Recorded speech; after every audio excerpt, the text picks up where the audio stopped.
Bonjour et bienvenue dans la chaîne Mathématiques Sciences. Aujourd'hui je vais présenter et expliquer une nouvelle vidéo, qui est une vidéo donc en espace et géométrie, et plus précisément une vidéo dans laquelle nous allons voir comment on peut calculer la longueur de l'hypoténuse avec le théorème de Pythagore. Dans une prochaine vidéo, on verra également comment on peut calculer d'autres longueurs dans un triangle rectangle, toujours avec le même théorème de Pythagore.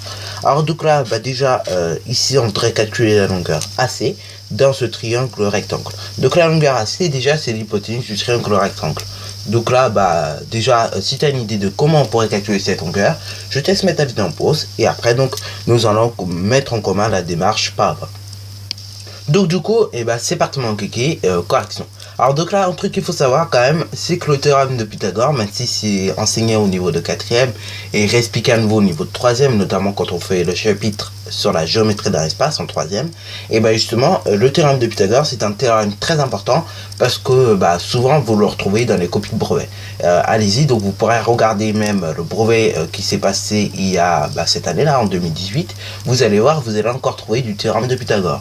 Il y a encore un an, voilà, on trouve encore du théorème de Pythagore, ok. Donc le théorème de Pythagore, ça tombe assez régulièrement, et donc c'est pour cela qu'il faut savoir quand même, mine de rien, le manipuler, ok. Et là, pareil, sur le théorème de Pythagore, on peut tout demander, soit calculer une longueur quelconque, ou soit calculer ici, comme on peut le voir, la longueur de l'hypoténuse. Alors donc là, comment on va s'y prendre ici? Et là, on va pas s'y prendre juste en appliquant le cours comme on vient de le voir précédemment, mais on va le voir en faisant une démonstration en fait. Parce que là, oui, ok, on nous demande de calculer une longueur, mais justement, comme nous sommes déjà dans un exercice de géométrie, il faut s'habituer à faire des démonstrations. Donc là, pour ce faire, on va faire ça avec une démonstration. Alors donc là, déjà, première étape d'une démonstration qui est logique, c'est que l'on met tout ce que l'on sait. Donc on va mettre, première étape, on sait que, ok. Donc là, on sait que quoi? Justement, c'est ce que nous allons voir, ok. Donc on sait que, justement, notre triangle ABC, ok, dans le triangle ABC, justement l'angle B est droit, ok. Donc on va le reformuler à nouveau correctement. On sait que justement dans le triangle ABC, justement l'angle B est droit, ok.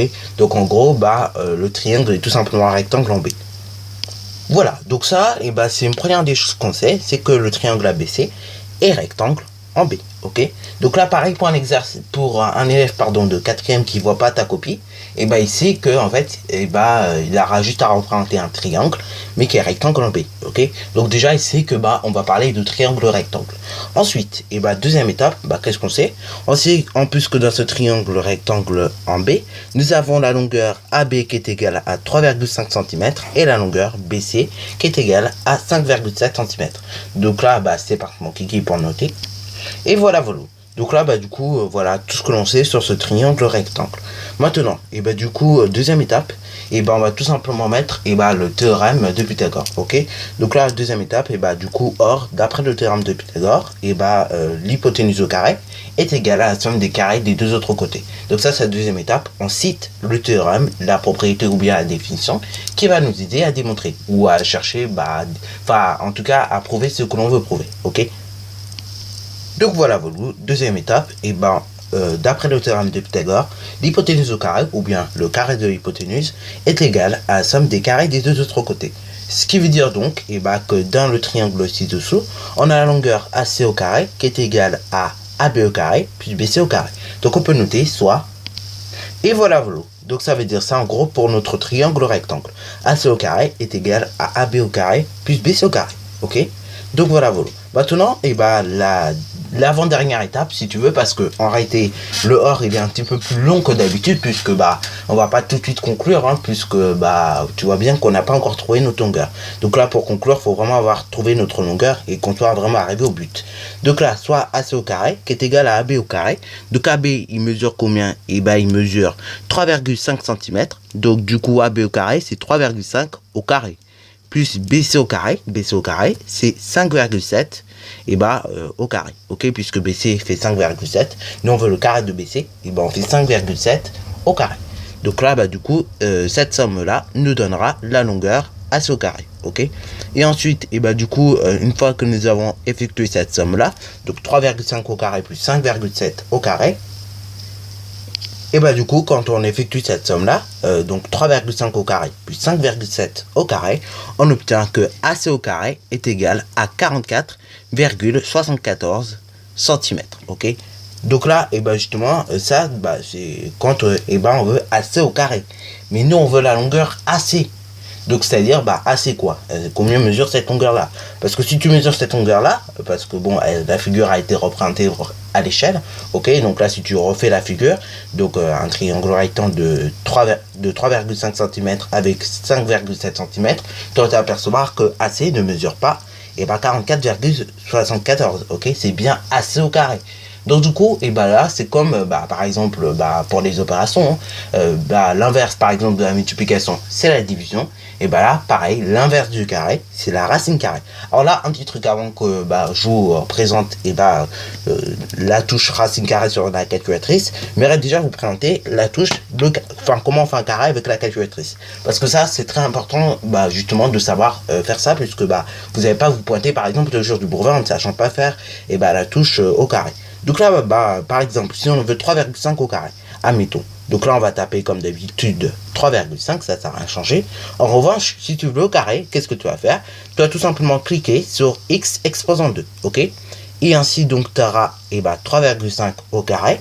Après, tu vas appuyer sur exécuter pour exécuter ton calcul. Tu obtiendras sous forme de fraction décimale, ok? Et après, pour passer de la fraction à l'écriture décimale, tu connais toujours ma phrase. On va appuyer sur la touche SD, ok?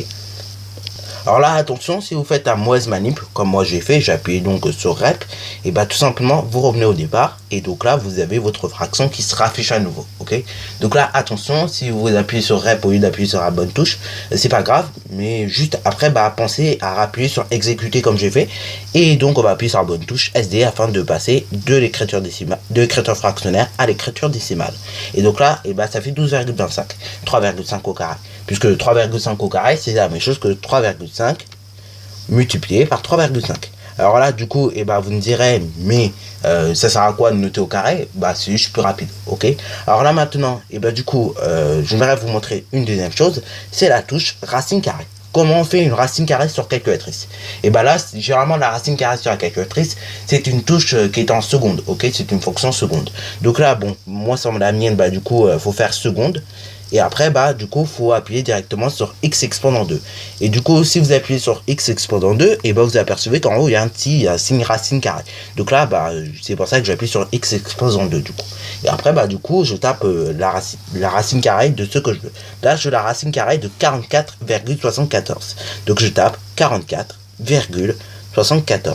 Et ensuite, une fois que j'ai tapé 44,74, j'appuie sur exécuter pour qu'il me trouve la racine carrée de 44,74. Et quand on cherche la racine carrée de 44,74, on obtient environ 6,688796603. Ok? Donc du coup, pour nous à la rédaction, on peut noter que du coup, AC, ok. Alors là, attention, c'est vrai que bon, ma prof de maths m'a fait la remarque et je vous fais la remarque du coup en même temps. Attention, du coup, au niveau de AC, on ne met pas en racine, ok. Puisque là, ça veut dire qu'on va prendre la racine du résultat, ok. Et là, ça serait vraiment un petit peu compliqué, vous voyez, puisque déjà le résultat est arrondi. Donc, du coup, si vous voulez AC, ok, qu'est-ce que vous faites? Vous faites racine de 44,74, ok. Donc vous mettez racine 44,74, ok. Donc ça c'est AC à la valeur exacte. Mais maintenant si vous voulez une valeur approchée de AC, ce qui n'était pas demandé d'énoncer mais c'est possible de le faire quand même, du coup ça fait environ, donc AC est égal à environ 6, donc 69, ok. Voilà. Et donc là bien évidemment c'est un centimètre. Et oui, attention aussi aux unités, par moment on peut vous donner des mètres, puisque admettons que ce soit un problème, on vous donne ça en mètres, et si admettons qu'on vous donne ça en centimètres, attention à faire la conversion à l'avance, ok. Là on avait des centimètres, on a eu de la chance, mais faites attention quand même quand vous rédigez, ok. Si vous avez direct des centimètres et des mètres ensemble, faites la conversion dès le départ, ok. Notez quelque part la conversion, comme ça au moins vous montrez déjà au correcteur que vous savez que ça va pas ensemble les centimètres et les mètres, ok. Parce que justement il y en a beaucoup qui feraient l'erreur. Donc voilà, voilà. Alors là, ce qu'il faut retenir ici, notamment, il faut faire attention à ne pas noter racine de AC, puisque ça veut dire on mettrait AC la racine, ok. Mais il faut bien faire attention, et ben justement à mettre la racine au résultat, ok. Donc là, bah, du coup, ici, bah, si on veut AC, bah, on fait racine de 44,74. Ça, sa valeur exacte, racine de 44,74. Mais maintenant, si vous voulez une valeur approchée, et bah, ça donne environ 6,69 cm, ok. Maintenant, donc bah, on va conclure, on va mettre donc quoi justement, parce qu'il y en a beaucoup encore une fois, et bah ils font l'exercice mais ils comprennent pas, bah qu'est-ce qu'on cherche quoi. Bah là, la consigne est très simple, on demandait de calculer AC. Donc du coup, et ben on peut conclure en disant donc que AC mesure bien et bah racine de 44,74 cm, soit bah 6,69, ok, environ. Et attention encore une fois, on met bien les unités. Là c'est des centimètres et là c'est des centimètres, ok. Donc attention aux unités également. Bon, bah voilà, voilà. Sur ce, donc c'est déjà la fin de cette vidéo. Donc si tu as bien aimé, n'hésite surtout pas à liker, à commenter et bonne résultat à toi en mathématiques et en sciences. Et donc si tu es impatient de voir comment on calcule d'autres longueurs et bah dans un triangle rectangle, et bah tu peux attendre encore un petit peu puisque bah une prochaine vidéo sortira là-dessus, ok.